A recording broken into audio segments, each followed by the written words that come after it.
Bueno, vamos a continuar con esta sesión de ponencias. En este caso, vamos a escuchar el trabajo, bueno, el tema titulado Producción Biotecnológica de Xilitol, que van a exponer el ingeniero en alimentos Óscar Vázquez Ricaño y la estudiante Samara Michelle Cano Valdivieso.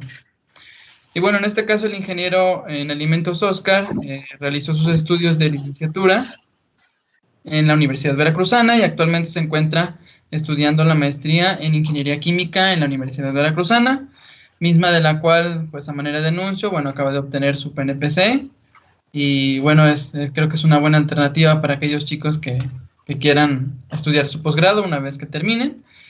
Y bueno, también presentando un poquito a Samara, ella actualmente se encuentra estudiando la licenciatura en Ingeniería Química en la Universidad Veracruzana. Bueno, sin otra cosa que decir, los dejo con ellos para que hagan su presentación. Muchas gracias, maestro Jorge. Muy buen día a todos los que nos están escuchando. Como ya lo mencionaron, esta charla trata acerca de la producción biotecnológica de xilitol. Así que para comenzar, me gustaría explicar qué es el xilitol.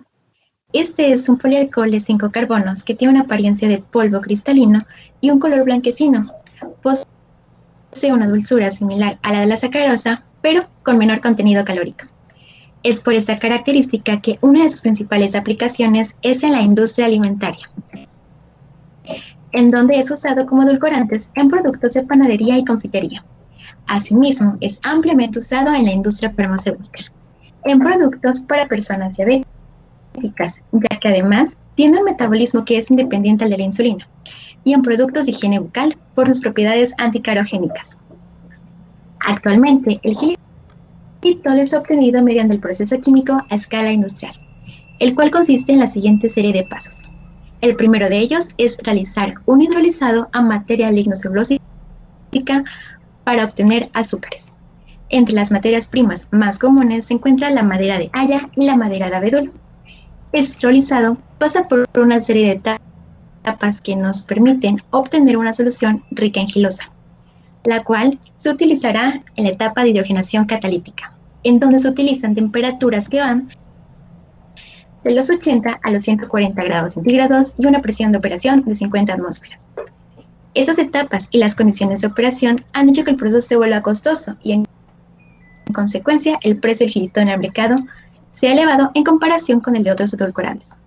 Razones por las cuales se ha alentado el desarrollo de nuevas tecnologías que permitan suplir la demanda y disminuir los costos, y es aquí donde encontramos al proceso biotecnológico.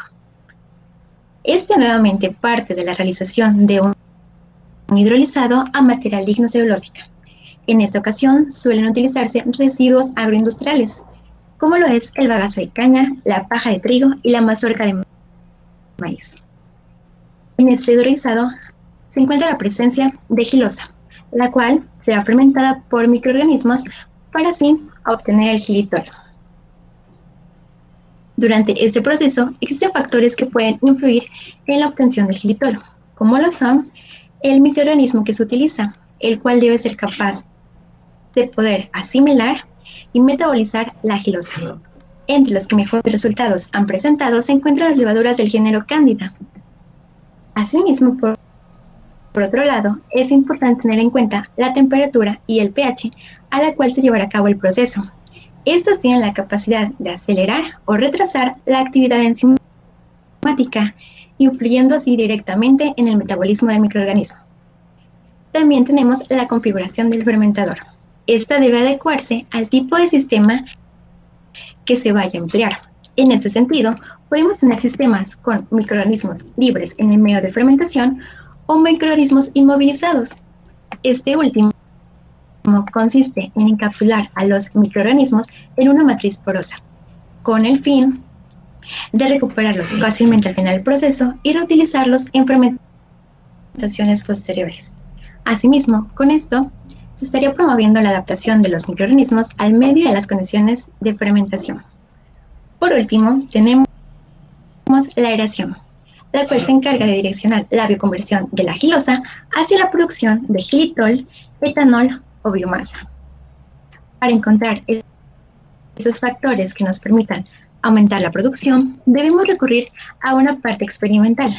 Sin embargo, esto comúnmente requiere de gran inversión de recursos y de tiempo, por lo que es necesario recurrir al modelado matemático, teniendo en cuenta siempre que este debe ajustarse a los datos experimentales.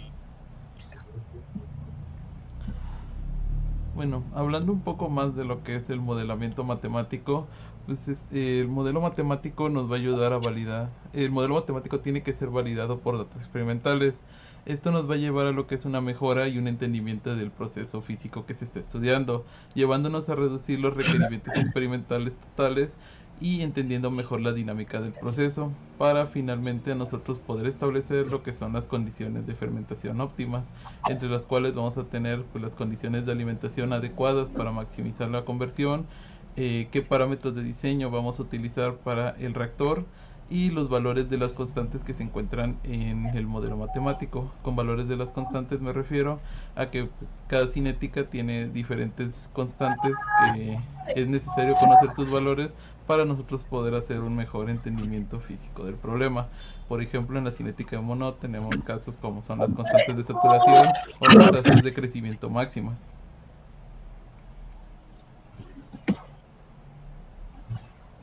Por lo que respecta a la parte experimental, como ya lo mencionamos anteriormente, el uso de los sistemas inmovilizados ha llamado la atención. Este fue propuesto por Carvalho y colaboradores en el año 2002, con el propósito de mejorar la productividad volumétrica y la eficiencia de bioconversión en el proceso, ya que al implementar los microorganismos inmovilizados podrían promover la adaptación de los microorganismos al medio. Inicialmente, esas experimentaciones se llevaron a cabo a nivel matraz, pero conforme han pasado los años, se han estudiado distintos tipos de reactores. En ese sentido, en el año 2013, Misra y colaboradores escalan el proceso a un reactor de tanque agitado de 10 litros. Sin embargo, durante la implementación de este equipo, pudieron observar que existía gran daño causado a la estabilidad del soporte que se utilizó para inmovilizar a los microorganismos. Esto causado por la agitación mecánica de las turbinas. En ese sentido, se creó la necesidad de disponer de otros dispositivos de aeración. En el 2018, Pérez Díaz, en la Facultad de Ciencias Químicas, lleva a cabo fermentaciones, en esta ocasión en un reactor de aire ascendente. Las fermentaciones son a partir de un hidrolizado de bagazo de caña y se tienen variables controladas de temperatura y pH.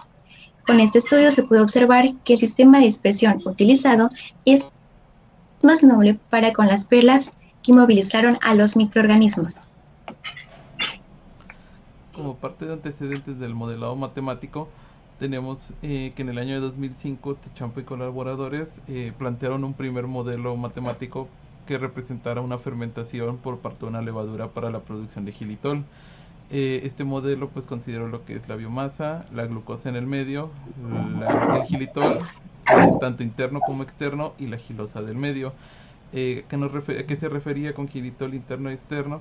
Pues el microorganismo que él decidió estudiar en su ruta metabólica llega a un punto en el que toda la xilosa es consumida, y entonces para sobrevivir empieza a consumir lo que es el xilitol interno que produce el mismo microorganismo, y esas interacciones se empezaron a modelar. Este fue, se puede decir que el primer modelo matemático que se planteó de este estilo.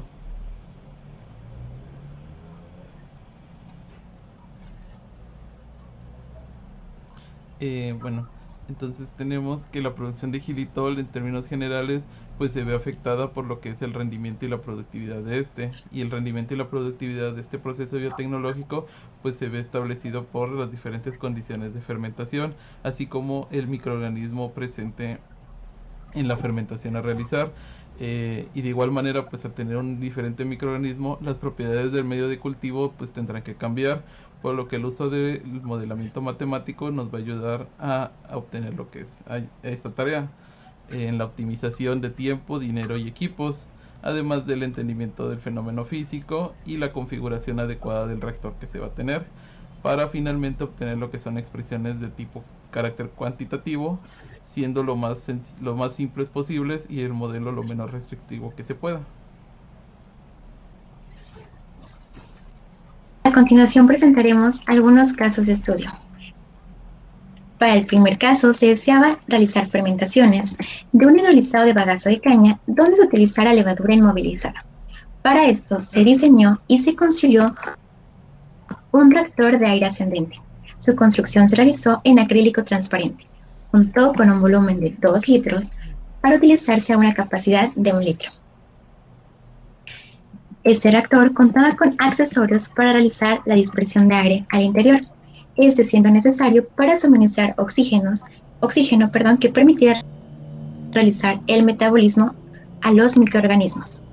En este caso se evaluaron distintos tamaños de orificio del dispersor, los primeros de ellos con diámetro de 2 milímetros, para crear burbujas finas que pudieran promover una mejor transferencia de masa. Por otro lado, se propusieron orificios de 5 milímetros de diámetro, que crearan burbujas gruesas y que permitieran tener una mejor agitación al interior del fermentador. Dado que en este proceso es necesario suministrar constantemente aire, este debe pasar por un sistema de purificación, el cual consiste en una solución de cloranfenicol que funciona como bactericida, seguido de una trampa de agua destilada para evitar que esta solución ingrese al medio de fermentación. Asimismo, el reactor fue instrumentado con un flujómetro, que permitió seleccionar el flujo de aire deseado para cada fermentación. Por otro lado, conforme la fermentación es llevada a cabo, el pH suele descender debido a los subproductos que existen, como es el caso del ácido acético. Para esto fue necesario contar con un sistema de bombeo desde solución de hidróxido de sodio para regular dicha variable. El reactor fue instrumentado con un sensor digital de pH para realizar las mediciones, el cual estuvo conectado a un transmisor y a la vez a una tarjeta de adquisición de datos. Otra variable que es importante mantener constante es la temperatura, la cual se desea se mantenga a 30 grados centígrados. Para lograrlo, el reactor se instrumentó con un termopar que realizaba las mediciones y una resistencia que permitía regularla. Ambas variables, pH y temperatura, se controlaron mediante un sistema de control on-off, el cual era un sistema retroalimentado, que de manera sencilla funciona de la siguiente manera. Se establece una referencia, en el caso de la temperatura, los 30 grados. La temperatura registrada por el sensor será comparada con la referencia. En este caso, si el valor es inferior, la resistencia deberá permanecer encendida. Por el contrario, si el valor registrado es superior, la resistencia deberá permanecer apagada. Lo mismo ocurre en el caso del sensor de pH, en este caso queriendo mantenerlo en 5.5.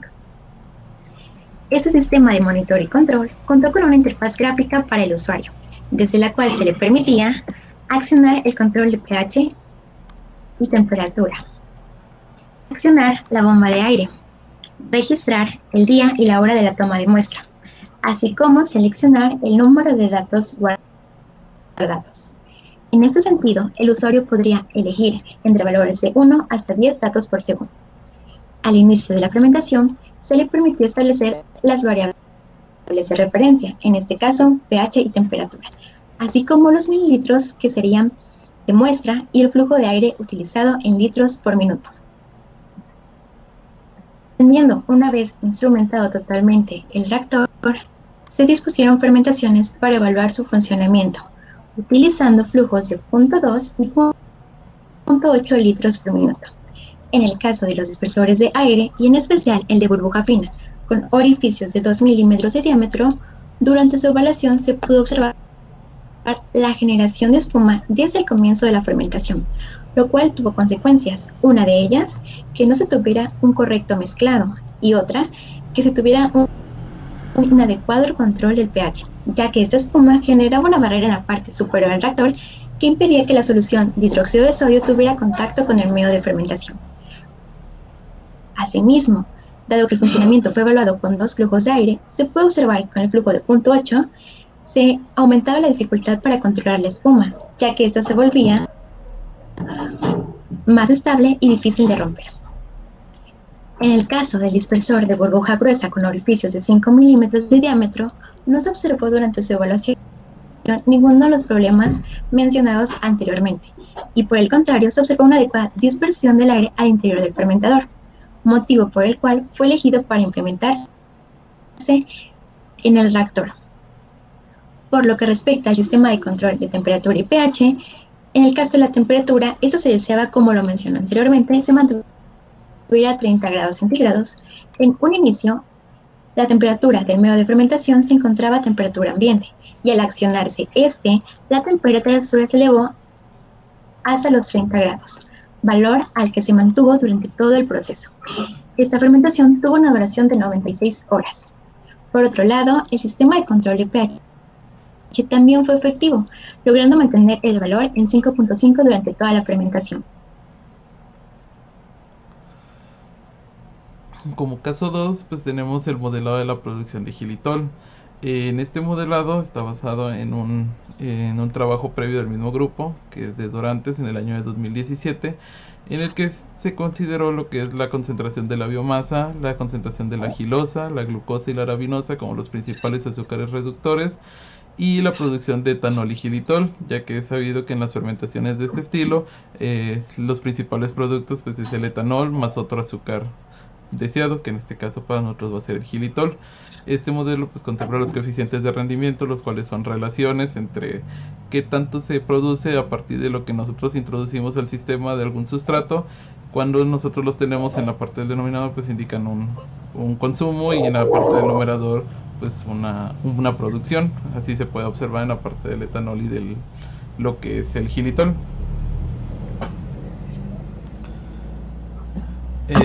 Posteriormente a eso pues tiene que realizar una simulación de este proceso. Se realizó por medio del software MATLAB, y para la cinética se consideró una cinética de tipo Monod, en la que se consideraron aportaciones tanto de la gilosa, la glucosa y la arabinosa. Se puede llegar a considerar inhibición por productos en este caso, ya que se sabe que el etanol puede llegar a producir una inhibición en el sistema. Sin embargo, pues todavía no se ha evaluado si este efecto es significativo para la producción de xilitol.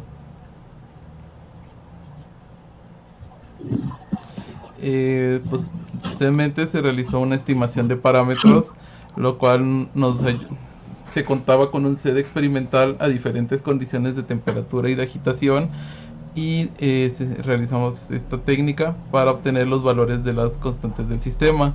Se tuvo un mejor ajuste en la estimación de parámetros con los casos en donde teníamos 35 grados centígrados y 150 revoluciones por minuto, 30 grados centígrados y 200 revoluciones por minuto, y 30 grados centígrados y 150 revoluciones por minuto. Es donde tuvimos el mayor ajuste a comparación de lo experimental.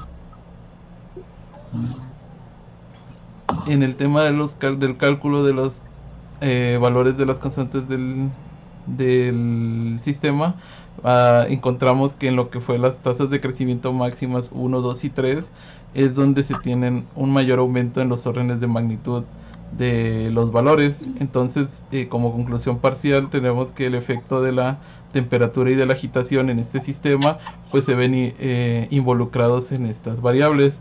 Sin embargo, pues también se tienen ciertas variaciones, pero menores, en lo que son los coeficientes de rendimiento de los otros sustratos y de las constantes de saturación de la ecuación de Monod.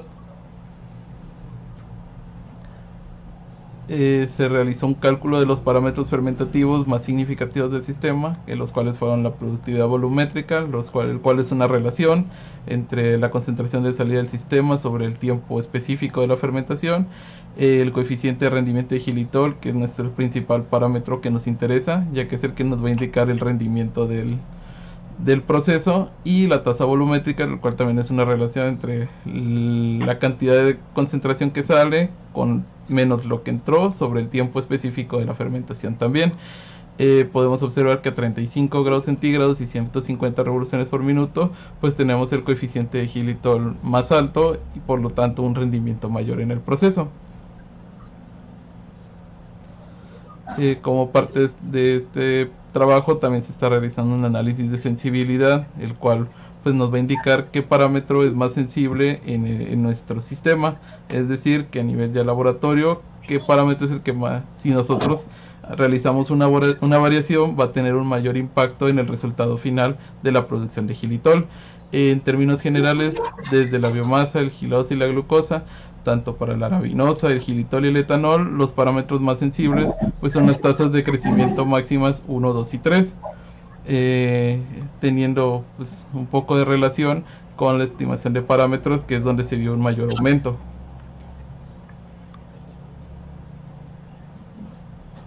Los resultados de sus trabajos han sido presentados en diferentes foros y simposios. Tal es el caso del Simposio Nacional de Ingeniería Química y Bioquímica Aplicada. De nuestras partes es todo. Muchas gracias.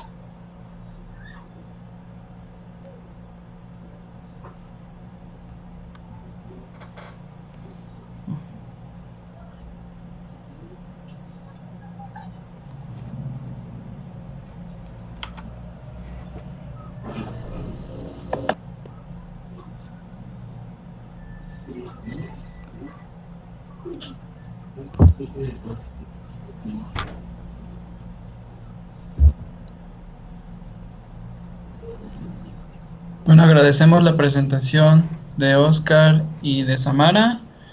Y bueno, vamos a pasar con la sesión de preguntas. Bueno, la primera pregunta es, ¿cómo es que se encapsulan los microorganismos? Bueno, para esto el primer paso es producir biomasa. En ese sentido, existen los medios de fermentación, los cuales se incuban por 24 horas. En este paso se genera la biomasa. Posteriormente, esta biomasa es recuperada mediante la centrifugación. Al tenerla ya lista, se procede a realizar el sistema de inmovilización, el cual consiste, en el caso de estudio presentado, en una solución de alginato de sodio con la biomasa disuelta, la cual es bombeada mediante una bomba peristática a una solución de cloruro de calcio. Mediante el goteo se forman las perlas de alginato. Finalmente, cuando las perlas son formadas y tienen al microorganismo al interior, estas se esperan con un tiempo de curado en una solución de igual manera de cloruro de calcio para aumentar su estabilidad y poder utilizarse en el proceso. Muy bien, muchas gracias. Vamos a leer la siguiente pregunta. ¿Por qué se considera una cinética de tipo Monod en el modelo del xilitol?